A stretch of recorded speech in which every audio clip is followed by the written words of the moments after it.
আহ! গরম গরম ফুলকো ফুলকো এই ধরনের ডাল পুরি দেখলে কার না খেতে ইচ্ছে করে। হ্যালো ভিউয়ার্স, আসসালামু আলাইকুম, শুভ বিকেল। আজকে বিকেলের নাস্তায় রেখেছি গরম গরম ঝাল ঝাল ডাল পুরি। আর শীতের বিকেলে যে কোনো গরম খাবার খেতে অনেক ভালো লাগে। আর পরিবারের সবার সাথে যখন এক কাপ চায়ের সাথে এই ধরনের ফুলকো ফুলকো ডাল পুরি পাওয়া যায়, তাহলে তো বুঝতেই পারছেন কতটা চেটেপুটে খাওয়া যায়।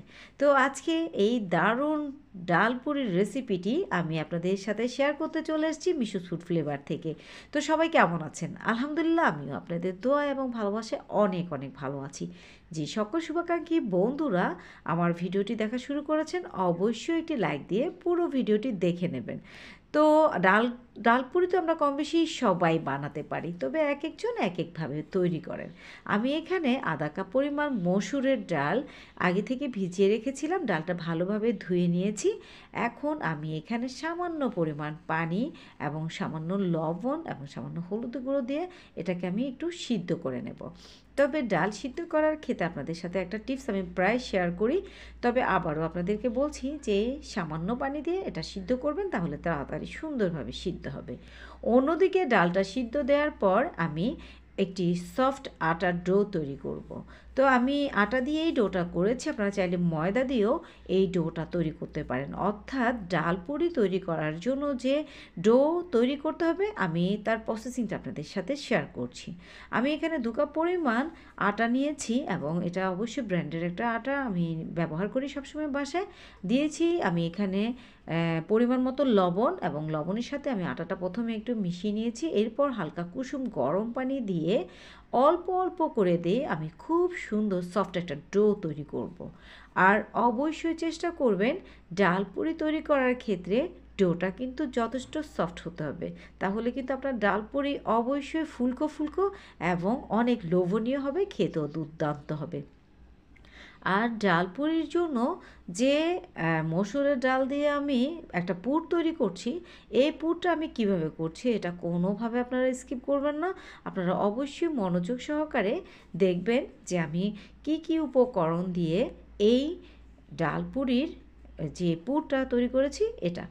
তো আমি এখন এই আটার ডোটা একপাশে রেখে দিয়ে আমি এখন মসুরের ডালের পুরটা রেডি করছি। আমি চুলায় একটা প্যান বসিয়ে সামান্য তেল দিয়েছি, এর মধ্যে আমি এখানে চিলি ফ্লেক্স দিয়েছি 1 চামচ, এরপর জিরা টালা এবং পাঁচফোড়ন টালা দিয়ে দিয়েছি। অবশ্যই আমার এই প্রসেসিংটা ফলো করে ডাল পুরি তৈরি করে খাবেন, ইনশাল্লাহ আমি হলফ করে বলতে পারি একেবারে দোকানের ডাল পুরি পুরোপুরি ফেল হয়ে যাবে আমার এই প্রসেসিংয়ে ডাল পুরিটা তৈরি করে খাওয়ার পর। আমি এখন সবগুলো তেলের মধ্যে দিয়ে ডালটা দিয়ে দিয়েছি। ডালটা দিয়ে আমি একটু 1 মিনিটের মতো চুলায় রেখে একটু ভালোভাবে আপনাদেরকে দেখিয়ে দিয়েছি ডালটা কত সুন্দর ঝরঝরে হয়েছে। একটু ঠান্ডা হওয়ার পর আমি এখন ছোট ছোট করে ডাল পুরির জন্য লেচি কেটে নিচ্ছি। দেখুন আমি এগুলোকে খুব ভালোভাবে মথে নিচ্ছি, আর আটাটা কিন্তু 20-30 মিনিট আমি এইভাবে রেস্টে রেখে দিয়েছিলাম, যার কারণে অনেকটা সফট হয়েছে। আমি ঠিক এই যে আটার মানে গোলাটা এত বড় সাইজ নিয়েছি, আপনারা চাইলে আর একটু বড় করতে পারেন বা একটু ছোট করতে পারেন। আমি এখন ঠিক আটার গোলার মাঝখানে একটু গর্ত করে নিয়েছি, দেখতেই পাচ্ছেন। একেবারে সহজ এই ডাল পুরি তৈরি করা। এখন চামচের সাহায্যে এখানে আমি পুর দিয়ে দিচ্ছি, অর্থাৎ ডালের পুরটা দিয়ে দিচ্ছি। দিয়ে আমি খুব ভালোভাবে 4-5টা ফোল্ড করে নেব। আমি ডালের পরিমাণটা কিন্তু একটু বাড়িয়ে দিয়েছি, যেহেতু আমার বাসায় পরিবার সহ আমরা এটা খাবো, তাই অবশ্যই আমি চেষ্টা করেছি একটু মজা করে ডাল পুরিটা তৈরি করার জন্য। চারপাশ থেকে আমি দেখুন খুব সুন্দরভাবে আমি ফোল্ড করে নিয়ে হাতে তালুতে আমি গোল গোল করে এগুলোকে ঘুরিয়ে ঘুরিয়ে একটা গোল শেপে নিয়ে আসছি। দেখুন যেন মুখটা আটকে যায়। আমার এই প্রসেসিংটা যদি আপনাদের কাছে পছন্দ হয়ে থাকে, তাহলে অবশ্যই কমেন্ট করে জানাবেন, কারণ আপনাদের সুন্দর সুন্দর কমেন্ট পেলে কাজ করার উৎসাহ বেড়ে যায়, এটা আমি সব সময়ই বলি। দেখুন অলরেডি আমি একই সাইজের করে নিয়েছি। আমি সব মিলিয়ে এখানে 10 থেকে 12টি ডাল পুরি আজকে তৈরি করেছি। আমার পরিবারের সদস্য যেহেতু আমরা 3 জন, তো আমি সেই হিসেব করে একটু বাড়তি বানিয়েছি। এখন আমি এই গোলাগুলোকে হাতের তালুতে বেলুনটা রেখে আলতোভাবে একটু রুটির মতো করে বেলে নেব। তবে বেশি জোরে প্রেশার দিয়ে বেলতে যাবে না, না হলে ডালটা বের হয়ে যাবে। আমি ঠিক যে প্রসেসিংয়ে আপনাদের সাথে সব কিছু শেয়ার করছি, আপনারা একই প্রসেসিংয়ে এটা বাসায় ট্রাই করবেন। দেখুন ঠিক একই প্রসেসিংয়ে, অর্থাৎ বেশি মোটা হবে না, বেশি পাতলা হবে না, যেন হাতে তালুতে রেখে আপনি এটাকে আস্তে আস্তে করে বেললে এটার ডালটা আর বের হবে না। এখন ভাজার পালা। ভাজার জন্য চুলায় আমি ডুবো তেলে এই ডালপুরিগুলো ভেজে নেব। চুলায় একটি কড়াই বসিয়ে দিয়েছি আমি এখানে রান্নার রেগুলার তেলটা যখন ভালোভাবে গরম হয়েছে ঠিক তখনই আমি একটি ডালপুরি এই তেলের মধ্যে দিয়ে দিয়েছি। তো দেখতেই পাচ্ছেন মাশাআল্লাহ ডালপুরিটা কিন্তু আস্তে আস্তে ফুলকো হতে শুরু করেছে। আসলেই আমি যখনই ডালপুরি বানাই আমার ছেলে, বিশেষত আমার ছেলে এত বেশি পছন্দ করে, সে মানে বানানোর সাথে সাথে কাড়াকাড়ি শুরু করে দেয় যে সে কয়টা খাবে। সে মানে চেষ্টা করে একটু সবার থেকে একটু বেশি খাওয়ার জন্য, কারণ ডালপুরিটা আসলে সত্যি অনেক টেস্ট হয়। দেখুন মাশাআল্লাহ কত সুন্দর ফুলকো হয়েছে। আর এটাকে হালকাভাবে এভাবে একটু নেড়ে চেড়ে দেবেন তেলের মধ্যে। তেলটা কিন্তু অবশ্যই ভালোভাবে গরম করতে হবে প্রথম অবস্থায়। এরপর আপনি মাঝারি আছে এই ডালপুরিটা একটু ভেজে নেবেন, আর চারপাশ থেকে একটু তেল উপরে ছিটিয়ে দেবেন, আর না দিলেও কোনো সমস্যা নাই। তো আমি এক পাশটা হওয়ার পর ডালপুরিটা অন্য পাশ উল্টে দিয়েছি। দেখুন মাশাআল্লাহ একেবারে দোকানে যে ডালপুরিগুলো তৈরি করা হয় তার চেয়েও কিন্তু এটা কোনো অংশে কম সুন্দর হয়নি, এবং খেতেও কিন্তু অনেক অনেক ভালো হয়েছে।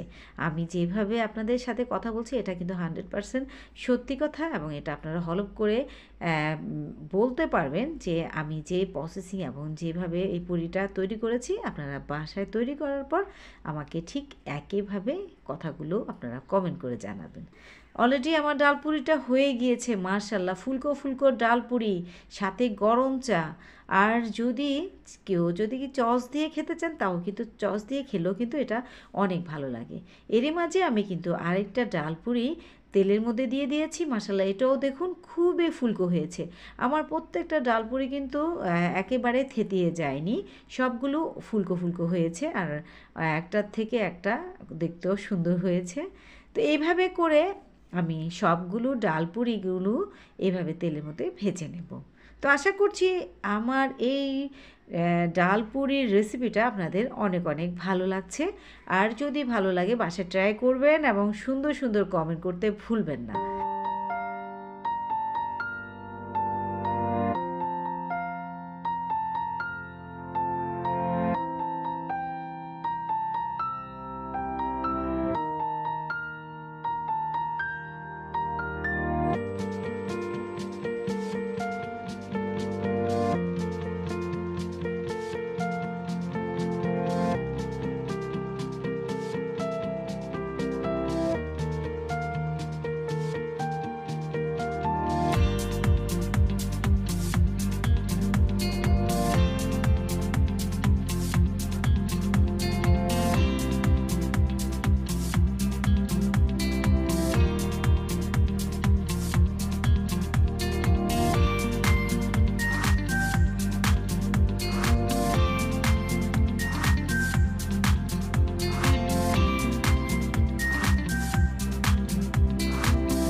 মাশাআল্লাহ মাশাআল্লাহ আমার সবগুলো ডালপুরি ভাজা হয়ে গিয়েছে।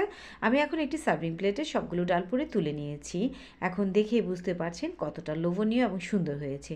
তো পরবর্তী আরও একটি রেসিপি দেখার আমন্ত্রণ জানিয়ে আজকের মতো এখানেই বিদায় নিচ্ছি। সবাই ভালো থাকবেন এবং সুস্থ থাকবেন। আল্লাহ হাফেজ।